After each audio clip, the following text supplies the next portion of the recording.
Considering recent events, you might be under the impression that everything Mario touches turns to gold. The thing is, he's been around for so long and laid glove to so many things that naturally the Midas touch wouldn't work for everything. The law of averages dictates that somewhere in the hundreds of games with the Mario name attached to them, there is a small collection of absolute abominations that must be documented so that future generations learn from these mistakes. It's such an important task that I've enlisted a bit of help to make it easier.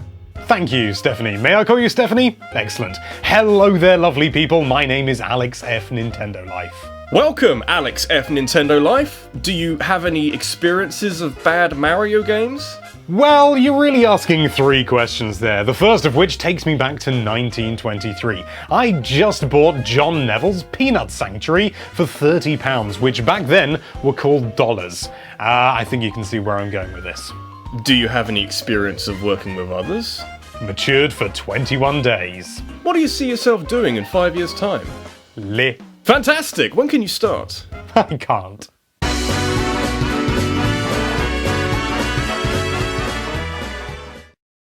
From any one period of time, you can usually gauge the quality of Mario games based on what Nintendo were doing at the time. So when the Wii was setting records, Super Mario Galaxy was doing just that as well. The Switch is breaking new ground and Super Mario is following suit. Overall, we seem to be following the curve. In a similar twist, it also works the other way round as well. Just as the ill-fated Wii U store hit shelves, Nintendo were attempting to revitalize the Paper Mario spin-off series. Did it need revitalizing?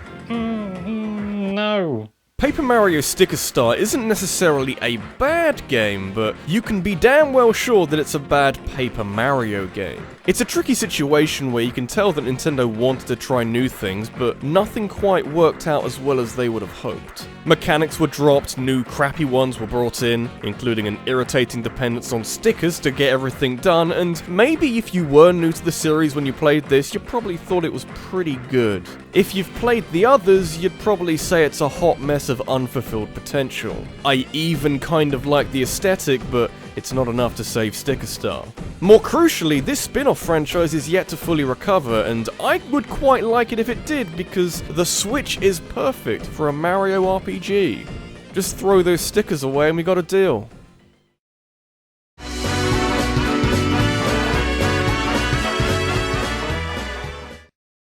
You know how Super Mario Odyssey got rid of the lives system? Yeah, it made the game a lot more enjoyable since you weren't constantly paranoid about a lack of lives ruining your fun. It makes you wonder how other games got around this issue. I guess games like Super Mario 64 and Sunshine gave you a lot of health, the Galaxies gave you a lot of checkpoints, and the new Super Mario Bros. Games are actually kinda hard, really. That's before you invite your friends along for the ride.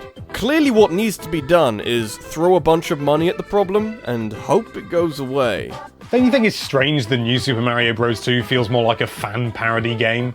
I mean, how long do you think it takes before anyone runs out of ideas for a mini-series with the word new in the title?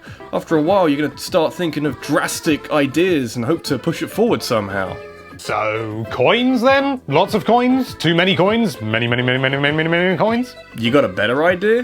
What about, now hear me out on this, an actual original idea for a 2D Mario game? Get out. Lives are almost entirely redundant in New Super Mario Bros. 2. The theme is coins, right? Lots and lots and lots of coins. Power-ups are coins, blocks are coins, coins are coins, even Mario is coins if you zoom in far enough. It's not a terrible idea, but you still get a 1-up for every 100 coins you get. As such, you won't be surprised to hear that this makes the game woefully easy. It's a bit of an odd theme for a Mario game to focus on since accumulating coins was already such a vital cornerstone of Mario's history. Taking it to the extreme just seems a bit pointless. The levels themselves are fine and the coin rush mode is fun and stupid, but I don't think it's a coincidence that Nintendo never went back to this series after Luigi U. They stretched things a little bit too far with New Super Mario Bros. 2, and I think it finally snapped. Clearly, money doesn't solve everything.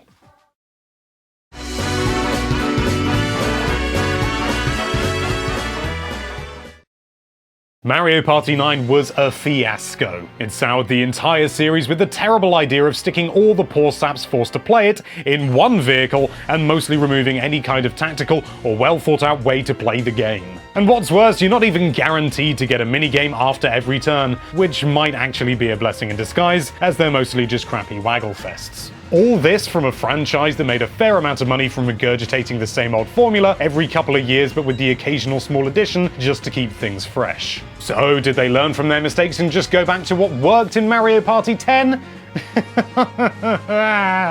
I'd like to know what happened here. Nintendo and ND Cube had the perfect opportunity to readjust how they approach Mario Party games by using what functions well and leaving out what doesn't. But instead, they just copied almost the whole of Mario Party 9, threw in some fleeting Bowser minigames using the Wii U gamepad, and locked an entire mode behind Amiibo, and this hasn't solved anything! At what point do you not look at the low review scores for the last game and the complaints that were made, and fix things that you end up with a decent video game at the end of it? I guess you can compare it to Sticker Star in the same way that in isolation it's fairly harmless, but if you knew what life was like in the older games, you'd yearn for that. You're trying to tell me that every player moved independently and that the mini-games actually meant something? That sounds wonderful.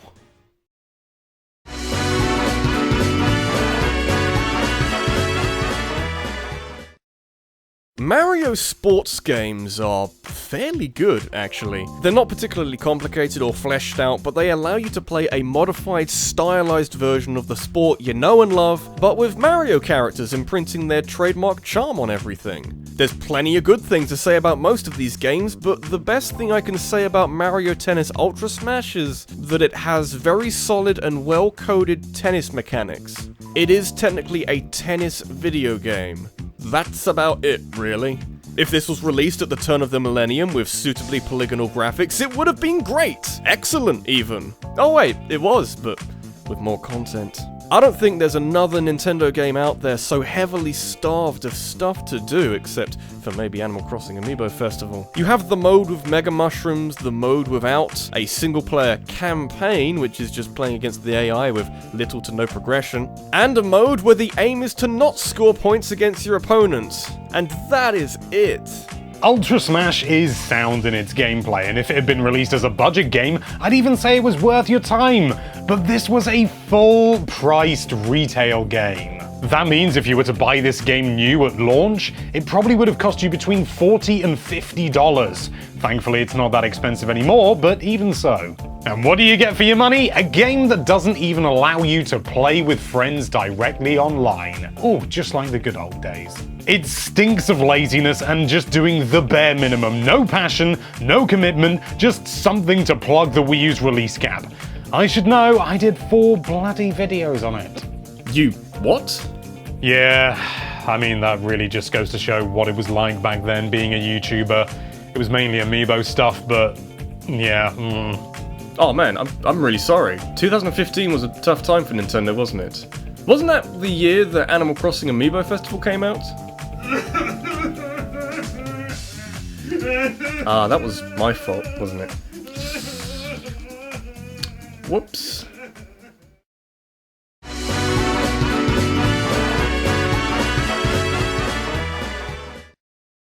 Mushbird. Mushbird. No, yeah, I heard you the first time, but that's a weird thing to be saying. Mushbird. What does that even mean, Mushbird? Isn't that the guy from Mario Party Advance? Mushbird. Oh, I get it. You can't say anything else, can you? Is this because you don't know anything about Mario Party Advance? Mushbird. Alright, cool. Just making sure. Just give me 1 second. Mushbird. Hi there. My friend can't stop saying the word Mushbird. Okay, I'll hold.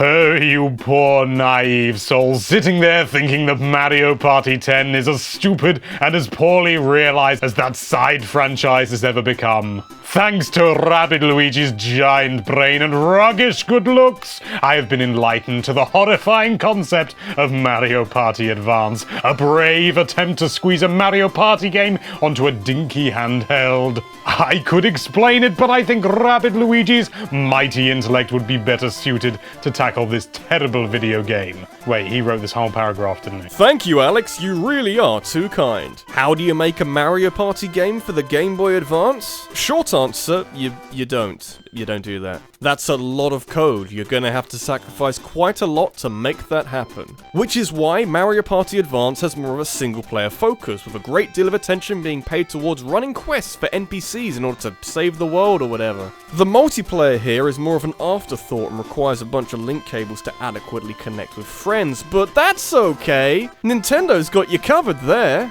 Why use video games to play video games when you can instead move around on the physical game board that comes with Mario Party Advance and use your GBA as a dice roller? I'll state this in case it isn't blindingly obvious. Mario Party is all about the multiplayer. Putting the focus on the single player and having multiplayer this bizarre it's not Mario Party.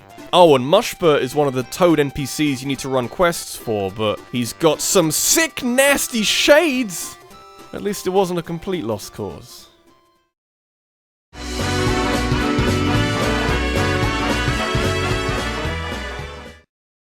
So we did wonder if the edutainment games designed for children would be easy targets, and targets that we'd feel bad criticizing. They serve more of a purpose than traditional video games and probably deserve at least a little bit of credit for the role they try to fill in society. It's very easy to pick on edutainment titles when talking about terrible video games, but we're not even close to being above ripping them apart, so get comfy. You're in for a treat.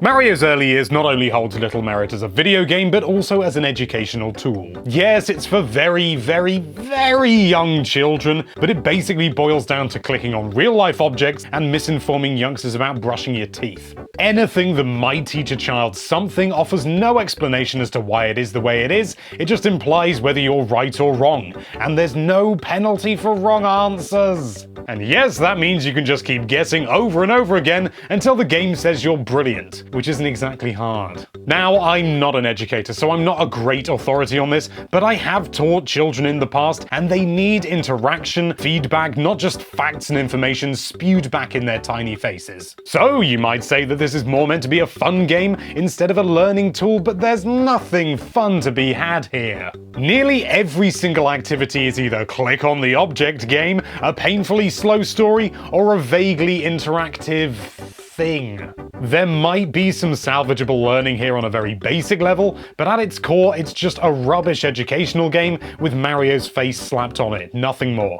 Even if I kind of love it for how crap it is. Just don't expect it to be useful.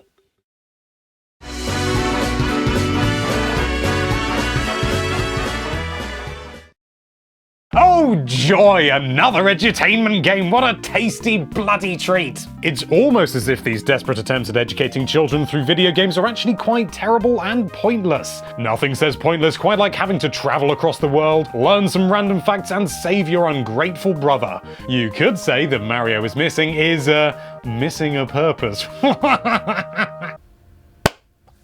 In one of the sleeper hits of the early 1990s, you run around as Luigi to save Mario because the title is at least accurate. At some point in its development, Mario is Missing was released for the SNES, NES, and good old DOS, with absolutely none of them being the best version. Is there likely to be a best version of an agonizingly boring game? No, but it would have been nice. Your role in Mario is Missing is to run around answering questions on a wide variety of different topics, and like so many other similar games, more specifically Mario's early years, there is no penalty for getting a question wrong. And do you know what children do if they can just repeatedly guess their way through a series of questions? They'll guess their way through a series of questions and render any educational merit that this game might have had completely moot. For whatever reason, there's a surprising amount of content to this game, with a minimum of 12 locations to travel to and answer questions depending on which version you're playing, but it all feels the same. It ends up being and feeling very long with no real way to enjoy it. How a young child gets value out of this lengthy humorless experience, I have no idea. Go read a book instead, it'll probably do more for you.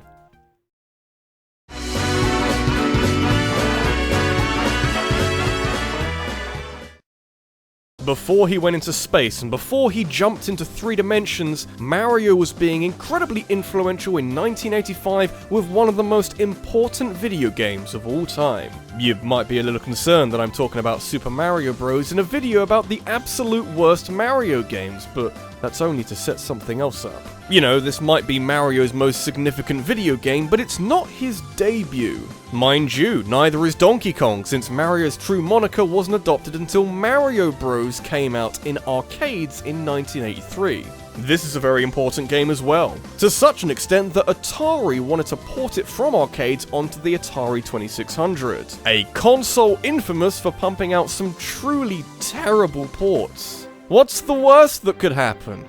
Everything only looks slightly like what it's supposed to be. Mario sort of looks like Mario but blue, Luigi looks sort of like Mario but green, and this is apparently the POW block. And no, you're not imagining things. These are supposed to be the coins. Oh, sorry, wafers. Yes, this is the level we're on. Though when you see a port that abandons the kind of distinctive art style that made the original so crisp and clean, you do develop more appreciation for how the sprite work and color palettes are all designed to make the enemies pop out from the background. The Atari 2600 port may only look bad, but the crappy graphics actually affect how you play this game, and that counts for a lot. We should at least be glad that it didn't have as much of an impact as, say, the Pac-Man port did. Otherwise, this video wouldn't exist, and we'd both have to get real jobs.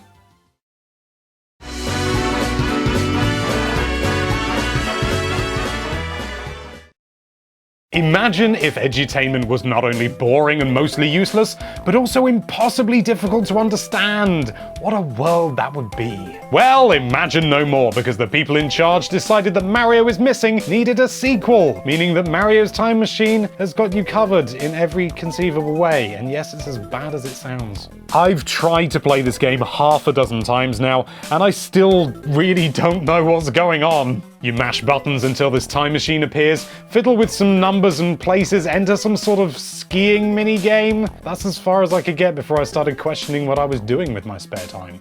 I even considered looking up a guide to find out how to play this thing properly, but in the end, it's just too depressing. Honestly, I'm surprised and respectful for how much you care about playing this game properly. Even so, it can't be that bad, surely. It really is, and if somebody in their mid-20s who is university educated can't get their head around this, then what chance does a child have? Yeah, I feel like they'd be better off with something like Super Mario World, because at least then they'd learn things like pattern recognition and hand-eye coordination, and it wouldn't be tedious as all hell. That's my main issue here. You can look at how bad a job it does at teaching kids and how hard it is to work out what you're supposed to be doing. I mean, look at this shit. What exactly can you glean from this? But there's nothing about Mario's Time Machine that would inspire anyone to play it. For a comparison, let's look at Bowser's big evil plan in both games, because they both technically have a plot. In Mario's Time Machine, Bowser has used a time machine to steal a bunch of artifacts from human history, and now Mario has to return all of these trinkets to the appropriate time period. In Mario is Missing, Bowser is trying to use a bunch of hair dryers to melt Antarctica and drown everybody. I love it so very much. If you're making Mario is Missing look good, I think it's time to stop. You're not coming back from that.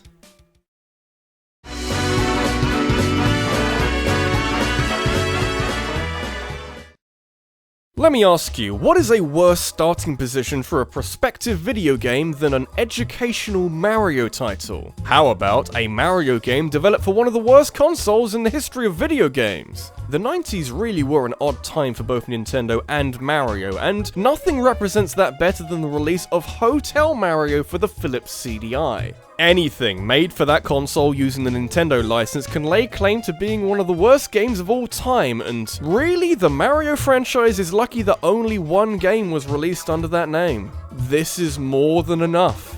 God damn it, I can't seem to ever escape this game. Yes, the animations are very funny and meme-worthy, but as an actual game that you play and spend time with, it's just beyond diabolical. The controls feel like they were thrown together in an afternoon by a blind rhesus monkey with arthritis, the graphics are inconsistent, and even the very concept is incredibly flawed. The entire game revolves around closing doors. I don't know, it's a hotel and you've got to imprison the guests or something. The game doesn't explain it, it just throws you in and you're expected to know what's going on when instead you're still trying to process what the bloody hell those animations were all about. And above all else, it commits the worst crime that a game can be guilty of. It's boring. Boring, boring, boring, boring, boring. The one saving grace, and only really through ironic means, is the way that Hotel Mario tells its story. The cutscenes are infamous and practically revered for being horrible, but nobody can sit there with a straight face and say there is a good functional video game behind them in any way, shape or form. It's incredible to me that there's a Mario game out there that is this poor all of the way through. And it frankly makes Paper Mario Sticker Star look like a Game of the Year contender by comparison. It's slow, boring, unresponsive, poorly coded, ugly, frustrating, pointless, and difficult to emulate. I sure as hell don't want to waste money on this. I already wasted time. This has been Alex from NintendoLife, and it's weird to think that Hotel Mario is the only Mario game where Mario is given significant voice acting. You'd think they would have saved it for something good. Yeah, that is a little strange. Maybe it'll be like the Legend of Zelda CDI games, where later down the line they eventually return to this idea and we get another Mario game with extensive voice acting, and maybe Mario talks a little. Also, I just noticed you stole my outro. Well, it's not like you're using it. That is true, but... But nothing, you ungrateful little bastard! I suffered through these abominations for you, and for what? So that you could appear on a video on my channel?